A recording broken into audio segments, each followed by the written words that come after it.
You unlock this benefit with the key of Patreon. Beyond is another dimension. A dimension of thought. A dimension of speculation. A dimension of mind. You're moving into a land of both waffle and substance. Of things and ideas. You've just crossed into the podcast zone. Ladies and gentlemen, welcome back to Trekking Through the Twilight Zone. We are going to be showing a little bit of mercy on you all as we talk about this next episode. My name is Scott Weatherly, and as always, I'm joined by Julian Darius. Julian, what are your thoughts then on episode 15 of season 3, A Quality of Mercy? Well, this is an anti-war episode. We've seen several of them. This is not my favorite one, but I don't dislike it. Yeah, what are your thoughts? No, I'm very much the same. There's elements of this I like. In fact, there's quite a lot of this I like. I like the conceit. I like the ending. There's a bit of a sort of like, I think, I don't know, there can be interpretations to how the ending how to take the ending, but no, I like this episode. I like this as a sort of this commentary on a couple of things. As you say, it's anti-war. But also, like you say, it's just this notion of sort of but basically it's set in the Pacific field during World War II. The Philippines, yeah. And so it's sort of this group of American soldiers, and they're trying to sort of get these Japanese soldiers out of this cave using mortar fire and artillery, but they can't do it, so they're going to have to go in.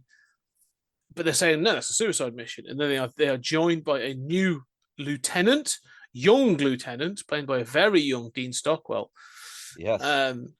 And he's all sort of gung-ho and very sort of like, well, they are the enemy and the enemy should be killed. And from the first day to the last day of war, they are the enemy and I shall kill them and you shall do as you are told. Very sort of... But they make this comment of like, you're very clean. How often have you been in the field of battle? We've been out here. We've barely eaten for 3 days. We've been under fire. There's very much this idea of sort of the disconnect between soldiers in the field and their superiors and stuff. Yeah, all that stuff works. Yeah. Oh, yeah. No, agreed. And then the lieutenant is, for whatever purpose, in a nice switcheroo. I like the way it's done. He drops his binoculars, and when he picks them up, or when they are picked up and he's handed to him, he has been transposed or transferred into the body of a Japanese captain, I think, maybe something like that, several years previous, or at least earlier in that year, maybe. No, because it is 45, because the end is 45. Yeah, so it goes back several years. 3 years earlier. And the reason why that's important is because the Japanese were on the advance in 42 in the Philippines. Yes. Whereas by 45, it's a mopping almost up over. operation. Yeah. And he goes back and he basically has the same discussion he had with his subordinates, but from the other side, because he sees that there's an American... Kill the Americans. And it's very much, well, no, there's men in there, there's injured men in there, and he has all this sort of stuff. However, the bit that makes me chuckle, and I don't think it's supposed to be comedic, but it's just the instant response, is when he turns around as he's been handed these binoculars, and there's a Japanese soldier stood there. He books it out of there, like he just runs, which is a sensible response. But I love it as a sort of a response. But I also like that the rest of his platoon are like, how brave of him to try and take on the Americans on his own. So he almost gets commended for it. So there's some great little bits like that I thought were very funny, but were good. But this is A Christmas Carol, the Prince and the Pauper, isn't it? This is that changing around, seeing something from somebody else's perspective, and then having to question your own position on things. But I think it kind of works. It kind of works. I like this episode. I thought it's kind of, it uses its time well. It's pretty swift. What are your thoughts? I don't know. I mean, I think it's less successful than you do. You're right that it's basically, a very simple story. I think in that respect it works fine. I like seeing the Asian actors. Mm, I really wonder at this point in American TV history how that would have been taken. Um, mm. because they're depicted as, while they're out to kill Americans, they are absolutely depicted as human as, as the American soldiers. And competent. Uh, yes, yeah, that's true. Um, so I really like that, and I think that that was at a very racist time in Mm, history, that was important, and I feel the weight of that. mm, Um, yeah, having said that, I sort of feel like it doesn't amount to a whole lot. Um, I do like the basic characters. I like the dynamic. I don't need there to be a reason why he goes back in time and how this works. Um, but the ending of, well, we've dropped the atomic bomb. mm. That didn't end the war. They were still fighting after that. It's not like Yeah. we've, you know, this, and then they're just like, oh yeah, well, the war's going to be over. No point taking that cave now. Oh, no, that did not change anybody's N- attitudes instantly. No, it didn't. And I agree with that. However, what I like about it is that, and I think it's more of a statement. It's this idea of anti-war, as you say. He's gone through this thing. You've had these soldiers who, because he's become like more humanist than these soldiers, because they're just like, why kill people? Like, what are we going to gain from this sort of thing? Like, overall, like, where's the big strategic win for taking this one cave? Um, and stuff. But then when he comes back and they have the announcement, he's like, right, so we're not taking the cave now. We're pulling back. They're trying to regroup their forces because this is what we've done. We've just dropped the bomb on the first, was it Nagasaki or Hiroshima, Hiroshima was the first Hiroshima, one. yeah. So they've dropped the bomb, but it says it, and his response, the lieutenant's response, is very muted. And for me, I'm taking it of like he's just learned I shouldn't force people to kill in a cave in this small battle situation, and I'm now hearing that we have basically eradicated, or God knows how much. A Like, I don't city. think, yeah, that we've leveled a city of innocents, of people that aren't even in the battle. Like, are they the enemy? Because he's like, everyone's the enemy, and the enemy Yeah. should die.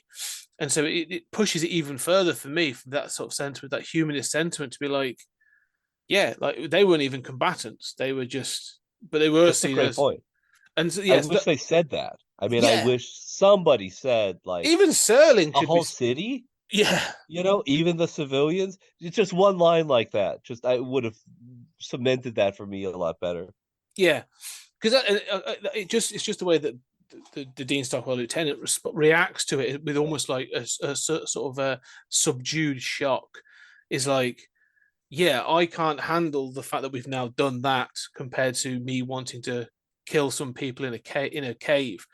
And I just thought that was interesting. I thought it was to end it with that, the dropping of the nuclear bomb, Yeah. the atomic bomb I thought was a nice touch. But you're right, it would have been better with a line that sort of at least sort of cements that note that taking this cave is completely worthless. We've just killed like tens of thousands of people.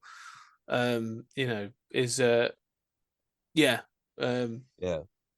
Well, I mean, my objection is more to the logic of it, that, mm, that didn't end the war. Um, Even, the second bomb wasn't necessarily going to end the war. Um, I mean, basically we tricked Japan into thinking we had a lot more of these things.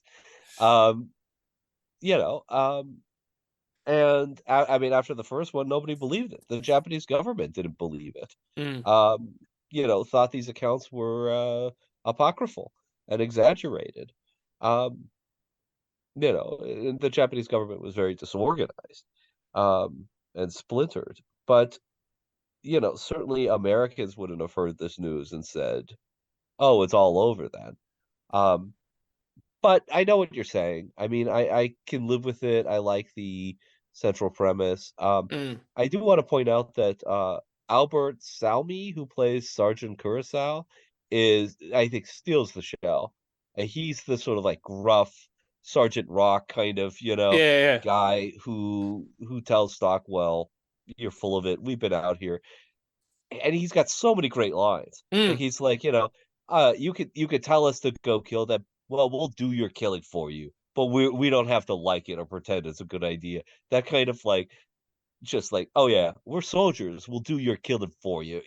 It's so manly, but also, this manly pacifism, that like we've been out here. This is not the glory that you're selling back home. Oh, exactly, and especially as you say, during the time being, um, the height of the Vietnam War. Oh no, is this Vietnam War? When the Vietnam War? No, Vietnam War started, but Yeah, it's yeah, behind the scenes. yeah, Most Americans didn't even know we were there. yeah. Cuba is on people's minds more than, what Yeah, are we yeah, going to yeah. do about Castro?